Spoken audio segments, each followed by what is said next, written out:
Aujourd'hui, je vais vous parler d'un sujet très important et ça s'appelle ma crise identitaire. On est sur YouTube, ne vous inquiétez pas, je vais pas vous parler de mes questionnements sur l'université, qu'est-ce que je veux faire dans ma vie, mon but et toutes des affaires psychologiques, philosophiques et deep de même. Je pense que j'en ai parlé de toute façon dans la vidéo de présentation. Je vais vous la mettre en lien ici. Donc, je vais pas revenir sur ça. Mais non, aujourd'hui, je vais vous parler de ma crise d'identité visuelle que j'ai eue récemment. Mais c'est pas vraiment une crise, ça faisait longtemps que j'en parlais. Et ça consiste en quoi, ça? En gros, j'ai changé mon nom, j'ai changé mes photos de profil et je travaille sur une identité visuelle. L'identité visuelle consiste en plusieurs affaires, les couleurs, l'écriture, tout ce que tu vois quand tu vas sur une page YouTube, quand tu vas sur une page Instagram, toutes les affaires de même. J'ai commencé par expliquer en général comment l'identité visuelle impacte toute ma marque et après je vais y aller plus pour Instagram et plus pour YouTube. Donc en gros, au début je n'avais pas de cohérence entre les deux. J'avais un pseudonyme que j'avais créé qui était à la base pour mes poèmes parce que je voulais pas que mes poèmes soient sur le même nom que sur mes livres principaux vu que je compte écrire de la jeunesse un jour. Donc ça me tentait pas qu'un jeune tape mon nom puis trouve des poèmes dépressifs. C'était pas mal pour ça, mais avec le recul, je me suis rendu compte que ça me tente pas de me cacher derrière un pseudonyme. Si je m'en vais en communication, le monde va savoir mon vrai nom et mon vrai nom est intemporel et plus facile à trouver qu'un pseudonyme. Donc j'étais comme, ok, on laisse tomber le pseudonyme et on fait de la cohérence entre tout. Et ça faisait quelques mois que je pensais à changer mon Instagram parce que ça a quand même passé de la jeune passionnée que j'avais depuis 2 ans à Delma autrice. Je vais revenir sur le choix du nom quand je vais parler d'Instagram, mais restons sur le global pour l'instant. Le but était de faire une cohérence. Donc c'est quand j'ai lu le e-book d'Élie Giraudot que j'ai décidé de vraiment faire attention à ça et pas juste publier qu'est-ce que je veux, même si honnêtement je l'ai pas parfaitement encore, même si ça fait 1 an. Puis sur YouTube aussi, c'est juste j'essaye de faire une cohérence dans les miniatures, mais c'est loin d'être parfait.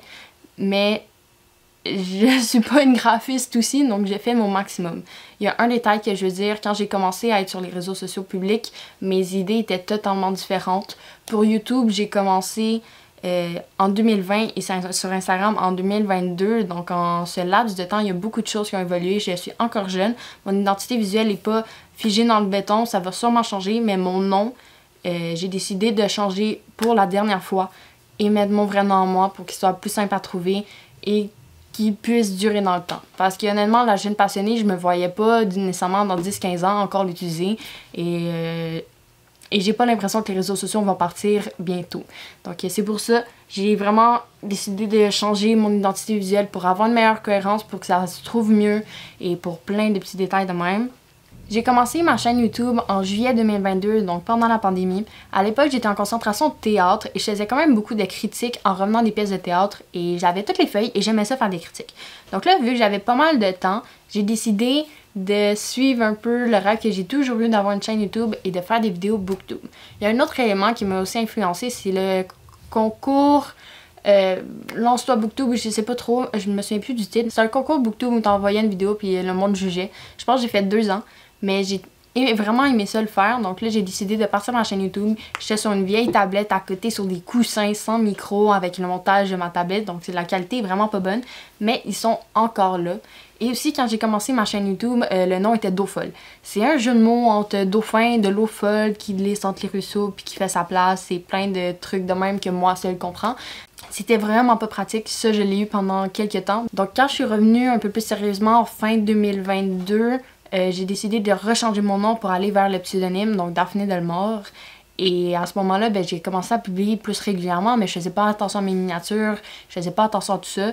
Et vraiment, mon style a quand même beaucoup évolué. J'ai passé de faire juste des critiques littéraires à être tannée, ne plus venir sur YouTube pendant quelques temps, pour revenir avec un unboxing et la vidéo du Salon du Livre de Montréal. Et finalement, 2023, l'été 2023, c'est là que je suis revenue plus régulièrement. Et maintenant, ma chaîne YouTube est devenue un peu un journal de bord. Je parle de critiques littéraires, d'écriture, de courts-métrages, je mets qu'est-ce que je veux et ça va continuer à être ça. Donc, pour YouTube, c'est vraiment un aspect plus personnel de ma vie. C'est des vidéos que je parle de moi. Donc, c'est vraiment des journaux vidéo, des vidéos pour me connaître et des behind the scenes que plus tard j'ai regardé puis j'ai dit comme waouh, on a fait du progrès et toutes des affaires de même. Donc c'est pour ça, l'identité visuelle, Vraiment pour YouTube, c'est juste d'amener une cohérence et de mettre un style un peu plus cohérent dans les miniatures. Et j'ai toujours de la misère à faire les miniatures, j'oublie de les faire, donc là ça finit en dessin pas trop beau sur Canva. Mais on arrive là, je suis pas graphiste, je le répète. Donc c'est ça, j'ai décidé d'enlever le Daphné pour arrêter de mélanger le monde et juste mettre mon nom à moi pour que ça soit plus intemporel et plus facile à trouver honnêtement. Ensuite, l'Instagram, ça, j'y ai pensé longtemps parce que changer un pseudonyme, c'est quand même quelque chose vu que le monde te cherche avec ça. Mais en même temps, je me disais, si tu connais pas la jeune passionnée, tu vas jamais chercher ça. Le monde va chercher mon nom et ça va pas sortir. Plein de détails de même. Et aussi, j'avais une photo de profil de genre moi à la berge pendant 2 ans qu'on voyait pas vraiment ma face. Au début, quand j'ai commencé mon compte Instagram, c'est vraiment plus pour l'écriture. Il est important de noter que, contrairement à ma chaîne YouTube, ma page Instagram est vraiment plus pour l'écriture et la lecture. C'est rare que je parle d'autres aspects de ma vie, sauf s'il y a quelque chose de genre de wow. Exemple, mon voyage en Grèce, j'ai mis des photos sur mon compte Instagram parce qu'il était public, puis genre, c'était trop beau. Mais sinon, c'est vraiment plus centré sur ça. Je vais un peu moins ailleurs que YouTube. Mais en même temps, les deux se complètent. C'est pas le même contenu, mais des fois, exemple, pour les recommandations de livres, j'ai fait une version en carrousel et une version YouTube. Donc ça, des fois, il y a des contenus qui sont ensemble, mais t'en as d'autres qui sont séparés. Puis quand j'ai commencé ma page Instagram, je ne voulais pas montrer ma face, c'était vraiment juste pour l'écriture. Et je publiais un peu n'importe quoi. Il y a eu genre le mois d'octobre où c'était juste des défis d'écriture. Ensuite, le mois de décembre où c'était pas très beau.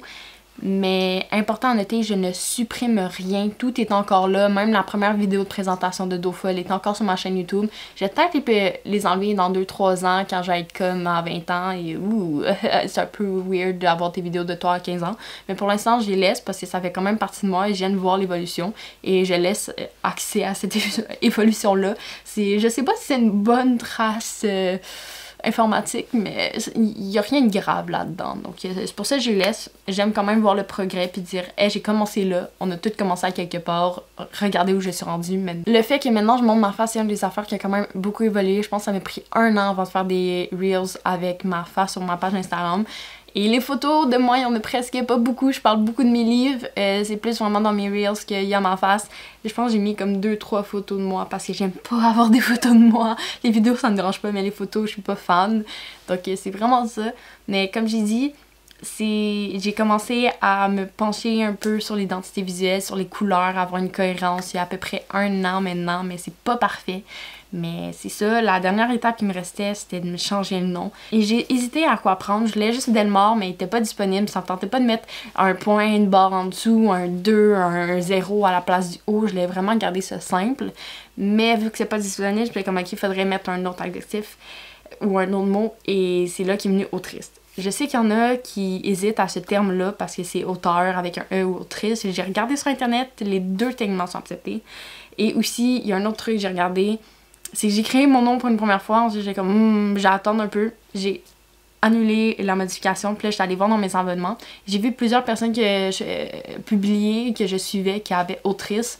Donc là j'ai pensé pendant 2 jours, j'étais comme ok, j'ai assumé le fait que j'ai confiance en moi et qu'un jour j'aille publier pour mettre Delmore autrice et accepter ce terme-là. Donc là, j'ai mis ce terme sur ma page Instagram. Ça peut être prétentieux, mais moi, je le vois pas de même. Je le vois juste comme quelque chose d'intemporel qui va être utile et que j'ai confiance en moi. Donc, le premier livre que j'avais publié, ben ça sera écrit ça dessus. Et les autres, plus tard, ça va aussi faire du sens. Donc, j'ai vraiment confiance. Et aussi, je trouve ça quand même un choix simple, c'est pas trop compliqué, tu vas pas partout avec un pseudonyme que le monde, s'ils te connaissent pas, c'est dur à trouver. Donc j'ai vraiment rendu ça simple. Et c'est quand même un peu bizarre à voir encore, parce que si, exemple, le monde me demande « Ah, c'est quoi? » Puis je suis comme « Delmore autrice », puis comme « T'es publié? » Non.